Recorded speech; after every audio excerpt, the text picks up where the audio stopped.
Le JT vous est présenté par Alliance, Frédéric Le Temps, à 1 avenue Raoul Laurent, à Saint-Dizier. Alliance, avec vous de A à Z.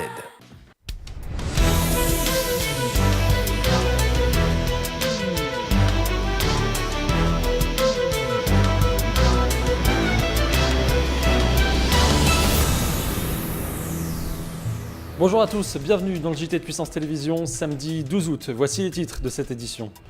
Vitry-le-François fête l'été, la plage a pris ses quartiers dans la ville sur la place d'Armes, reportage dans un instant.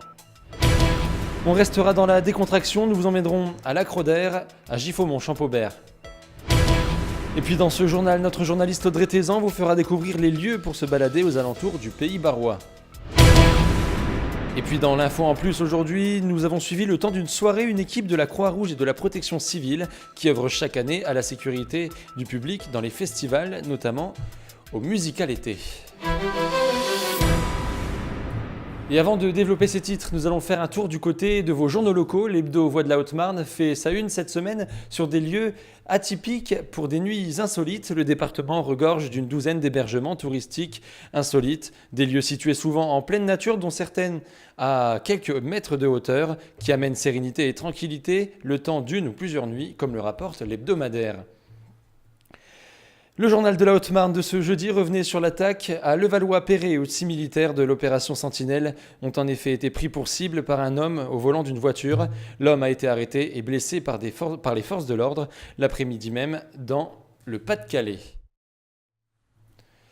Et je vous le disais donc en titre, Vitry-le-François fête l'été. En effet, une plage a été installée sur la place d'Armes et ce depuis le 8 juillet. Au programme divers jeux pour enfants et adolescents. On voit tout ça avec Audrey Thézan.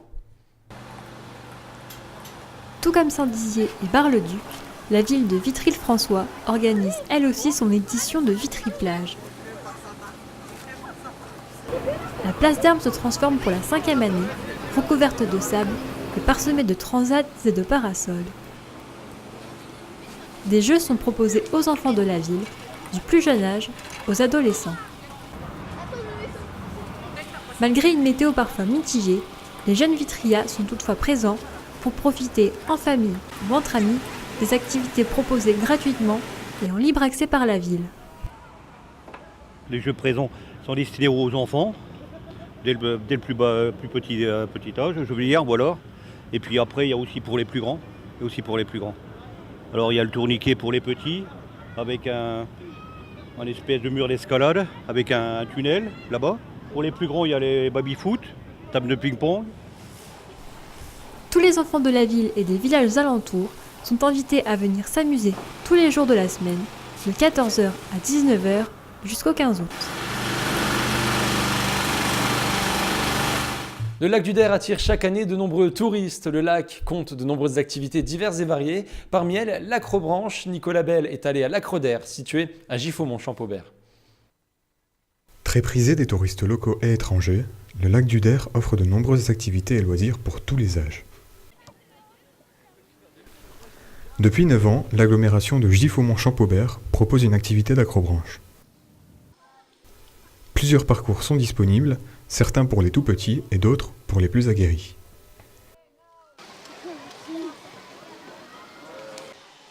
Ils sont de plus en plus nombreux à vouloir tester cette activité qui ne comporte aucun risque grâce à une nouvelle technique de sécurisation des mousquetons adoptée par les gérants du parc.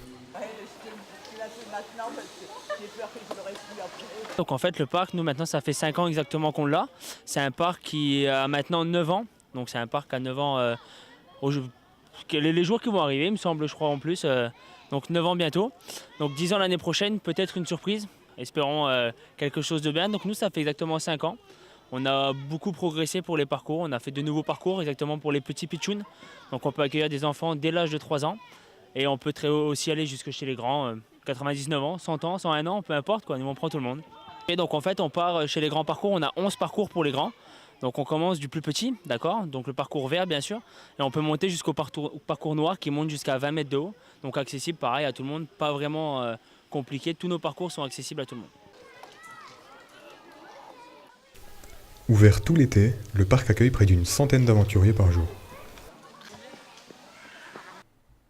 Et si on sortait faire une balade la semaine dernière, nous vous avons fait découvrir des endroits sympas pour se balader du côté de Saint-Dizier. Cette semaine, notre journaliste Audrey Thézan vous emmène du côté du Pays Barrois, à seulement quelques kilomètres de Bar-le-Duc. Cette semaine, on vous propose 2 lieux de balade autour de Bar-le-Duc pour les familles et les sportifs. Les aires de jeu du Roule et de la Croix-Rouge raviront vos enfants avec leur structure dédiée aux plus petits. Refaite à neuve, l'aire de la Croix-Rouge propose des jeux pour enfants de 3 à 10 ans. Toutes les structures sont fabriquées à base de bois pour parfaire l'immersion au sein d'une forêt calme et préservée. Les plus casse-cou, eux, peuvent profiter d'un parcours réservé aux VTT. Des espaces de pique-nique sont également à disposition pour passer d'agréables journées en famille. Gérés par l'Office national des forêts, ces lieux offrent de nombreux chemins à découvrir au cours de longues balades relaxantes, bercées par le chant des oiseaux. En face de ces aires de jeu, la forêt du Fond d'Enfer propose aux plus courageux un parcours de santé. Avec ses agrès rénovés il y a quelques années, environ 5 km de courses et d'exercices de fitness et de musculation vous attendent. 3 parcours sont proposés, un pour les débutants, un pour les intermédiaires et un pour les plus habitués. Des lieux pour faire le plein de verdure en été, mais qui savent garder leur charme en automne comme en hiver. Remontons le temps, à présent, chaque année, des équipes de la Croix-Rouge et de la Protection civile œuvrent à la sécurité du public lors du Musical été. Nous les avons suivis le temps d'une soirée. Voici l'info en plus, il est signé Antoine Regnault.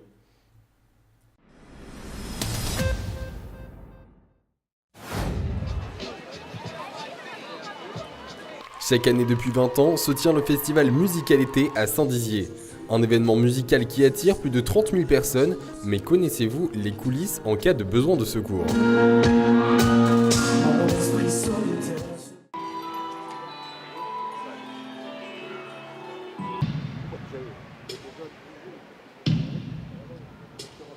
Alors tous les ans, donc, on est prévu sur le Musical été, simplement par rapport au public. Nous sommes en charge d'intervenir sur tout ce qui est type malaise, tout ce qui est petite bobologie, etc. Parce que c'est vrai que beaucoup de personnes sont présentes, on attend jusqu'à 30 000 personnes. Alors en fait on a des binômes qui sont postés ou soit à gauche ou à droite de la scène, et dès qu'ils ont repéré quelqu'un qui n'allait pas bien, ils vont directement sur place, ou soit donc ils le traitent sur place si c'est vraiment que de la petite bobologie, ou alors sinon donc ils viennent directement dans la tente. Il est environ 21h30 lorsque les binômes des secouristes sont alertés pour un malaise dans le parc du Jard.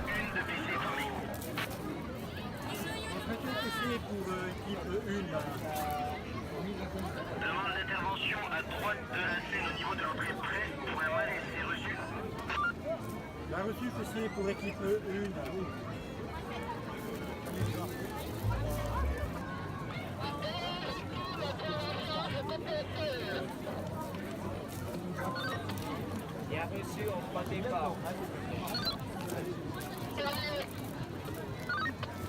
En effet, un appel a été passé depuis la foule à propos de 2 personnes victimes de malaise. Aussitôt engagées, les équipes se créent chemin pour accéder jusqu'au lieu de l'appel et ainsi secourir les victimes.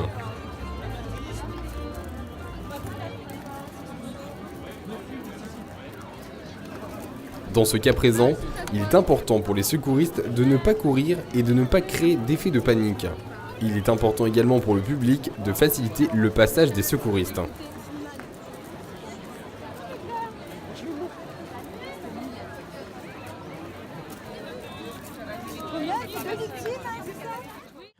Donc là on est sur un dispositif prévisionnel de secours organisé par la ville de Saint-Dizier au niveau du musical été. Donc on est au niveau de la Croix-Rouge française et de la Protection civile, on coopère et on est dirigé par le SDIS 52, donc qui sont les sapeurs-pompiers de Haute-Marne. Nous avons à peu près à 15 à 20 secouristes au niveau Croix-Rouge française et Protection civile. On coopère, comme vous l'avez pu le voir, au niveau des secours. Donc on était au niveau des 2 interventions avec 2 victimes. La protection civile et la Croix-Rouge française étaient appelées sur la même intervention. On travaille de la même façon, on a les mêmes diplômes. Donc on peut travailler ensemble comme les sapeurs-pompiers peuvent faire ou comme autres associations agréées sécurité civile.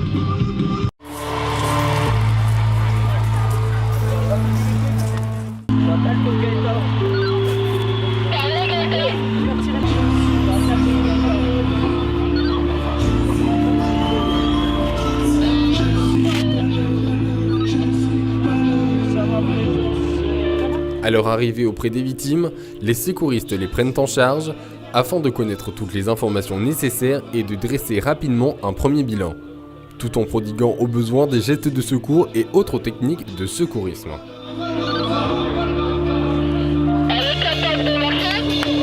Les configurations des lieux et les espaces en plein air sont des facteurs rendant difficile cette tâche.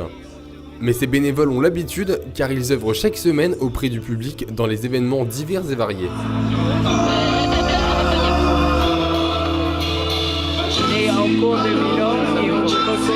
Une fois les premiers bilans réalisés sur place, les secouristes décident d'accompagner une des victimes auprès du poste de secours pour réaliser un bilan médical.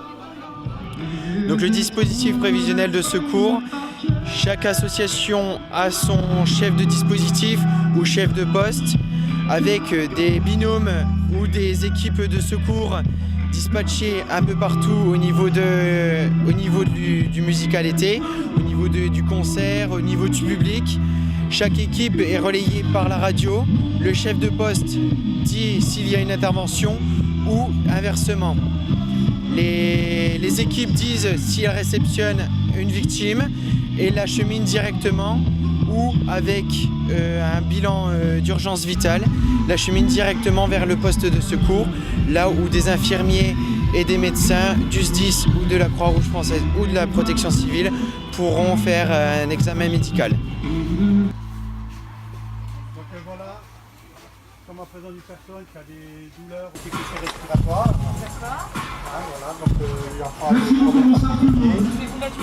Une fois arrivé au poste de secours, le chef d'équipe rend compte à l'infirmière des circonstances de l'intervention ainsi que tous les gestes effectués. La victime est ainsi prise en charge pour réaliser un bilan complet qui sera communiqué au SAMU si un transport d'urgence est nécessaire. On va voir le taux d'oxygène que vous avez sur toi. Voilà.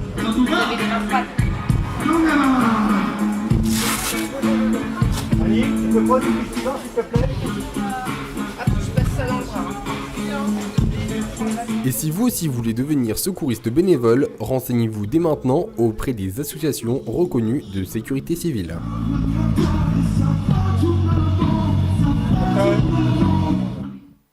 C'est la fin de ce journal, merci à tous de l'avoir suivi. Prochain rendez-vous avec l'information samedi prochain à 11h30 dans un JT Toute Image préparé par l'ensemble de la rédaction.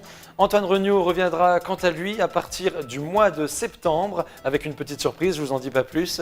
Merci aux équipes qui ont participé à l'élaboration de ce journal. Bonne journée à tous et à très bientôt.